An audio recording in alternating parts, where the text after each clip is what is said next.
At 8:52 p.m., I was crouched beneath my own kitchen window, watching my house like it belonged to someone else. The porch light was off. My wife always left it on when I traveled. Inside, the hallway lamp flickered against the wall. A long shadow moved across it. Hers.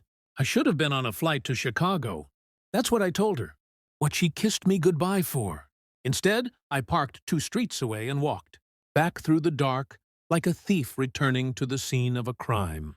Because 3 nights ago, my daughter pressed her tiny hands against my chest and whispered something that hasn't let me sleep since. Daddy, when you travel, Grandma takes me somewhere dark. Please don't leave. She didn't cry when she said it. That's what terrified me. She just looked resigned, like she'd already accepted I wouldn't listen. I asked her what she meant. She shook her head. Mommy said not to tell. Mommy, I remember the way my wife stood in the kitchen that night. Back turned, too still, listening. I convinced myself it was imagination, a child's fear of basements, of power outages. But when I told my wife about the business trip 2 days later, she didn't ask which hotel. She asked what time my flight was. Exact time. Now, crouched in the dirt beneath the window, I check my watch. 8:59 p.m. Headlights sweep across the living room walls. A car turns into my driveway. My mother-in-law's sedan. Right on time. My pulse doesn't race. It slows. The front door opens. My wife steps out. She's holding our daughter, sleeping, or pretending to. The way her head hangs feels wrong. Too heavy. Too loose. I step out of the shadows.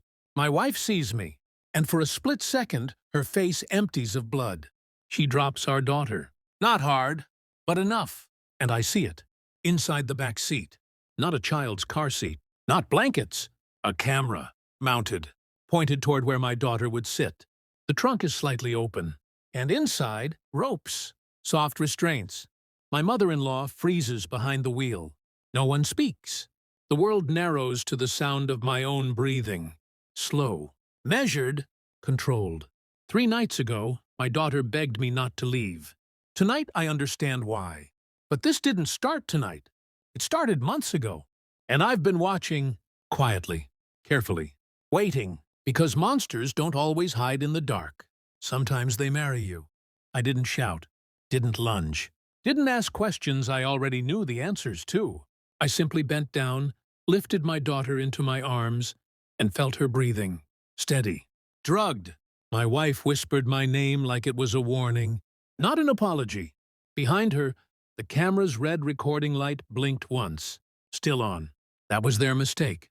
They thought I was reactive, emotional, a man who would explode. They didn't know I'd already seen fragments of this weeks ago. The first crack was small. A charge on our joint account labeled as studio rental. My wife doesn't own a camera. My mother-in-law doesn't know how to use email. But there were cloud storage payments. Monthly. Consistent. I said nothing. Then one afternoon, while my wife showered, I checked her deleted photos. People rarely delete what matters. But they always forget what AutoSync saves. Folders hidden inside folders. Encrypted. Sloppy. There were videos. Dimly lit rooms. A basement. Not ours. My daughter sitting on a small chair, crying softly. My mother-in-law's voice behind the camera. Tell them you're lonely. My wife adjusting the light. I didn't finish the video. I didn't need to. They weren't taking her somewhere dark. They were creating it. Content. Sympathy bait. Monetized misery. Private forums. Behind-the-scenes parenting struggles. Manufactured trauma for profit. They drugged her so she'd look exhausted. So she wouldn't resist. So she wouldn't remember clearly enough to explain. I copied everything. Every file. Every transaction. Sent it to 3 places. My lawyer, the police, and a scheduled email addressed to every contact in my wife's business network. With attachments. Insurance. I waited for the next trip. Tonight. Back in the driveway, my wife's voice trembled. You don't understand. I do, I said. Quiet. Level. Her mother tried to start the car. It didn't move. I had removed the distributor cap an hour earlier. Preparation is peace. Police sirens don't sound dramatic in real life. They sound clinical, final. My wife's knees gave out before they even arrived. She kept saying it was harmless, that our daughter wouldn't remember, that everyone exaggerates online. I looked at her the way you look at something already dead. You were her darkness, I told her. That was the only sentence she got. When the officers opened the trunk, when they saw the restraints, when they checked the camera, the performance ended. No tears from me, no yelling, just documentation, statements, evidence, control.